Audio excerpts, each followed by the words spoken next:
Are you struggling to take focus and organize notes? In this video, I'm going to show you how to set up an effective structure for both Cornell and outline notes. I have been teaching note taking for years, so I know just how much students love taking notes. Okay, maybe not love, but learning to take effective notes will make everything a whole lot easier for you. So let's get started.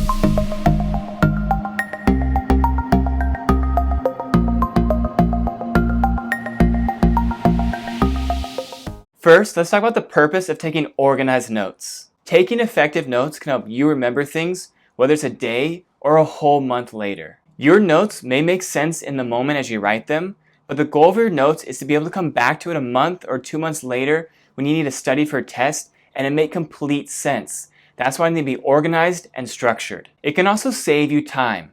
If you take organized and focused notes, when you need to study them, you don't have to go back and reread the article or rewatch the lecture. You can just refer to your notes because they're very organized. There are tons of different methods to use to take notes.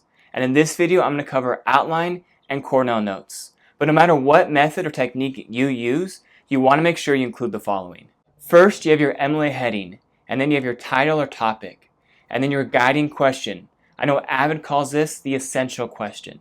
Then you have your subtopics and details, and then finally you have a space for your summary and reflection. With this in mind, let me show you how to set up Cornell notes on Google Docs using the template a student of mine created. First off, you want to add your MLA heading to the top left of your Cornell notes. Next, I'm going to add my title.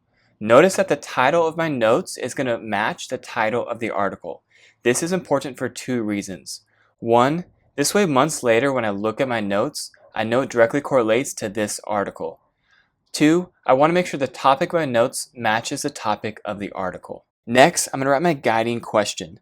This is important. This question is going to give me the direction and focus to my notes. The goal of my notes is to answer this question. Unless your teacher gives you your essential question or guiding question, you need to write one on your own.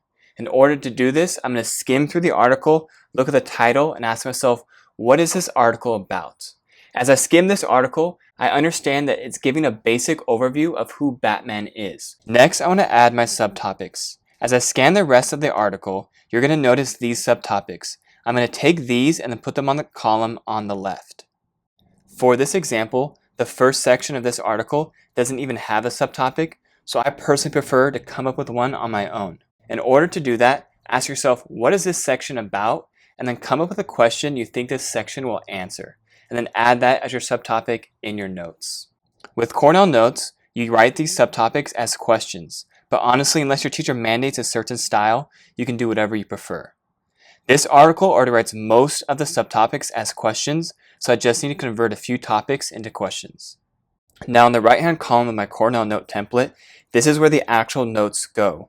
Check out the video above to see that process. You'll notice for the last two subsections, it doesn't phrase it as a question. So I'm just going to take that topic and then turn them both into questions. Instead of saying lists of Batman movies and TV shows, I'm going to say what are the names of the Batman films. And then instead of saying fun facts about Batman, I'm just going to ask the question, what are some fun facts about Batman?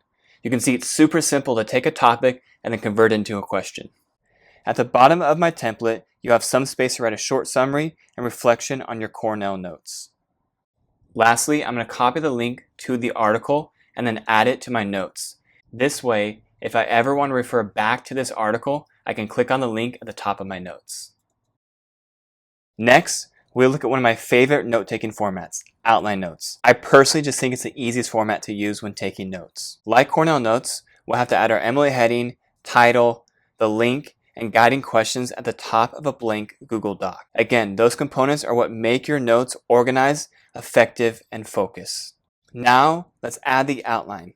Click on the icon titled Number List, and you can choose either one of these features. Next, just like Cornell notes, you're going to add each subtopic to your outline notes. Again, you could phrase these as questions or directly just as statements. For example, instead of saying what are Batman's superpowers, you could just say Batman superpowers. Instead of asking who's Bruce Wayne's alter ego, you can just say Bruce Wayne's alter ego. To add the next subtopic to your notes, just hit the enter button. After you add all the subtopics, go ahead and add a section for your summary and reflection at the end of your outline notes.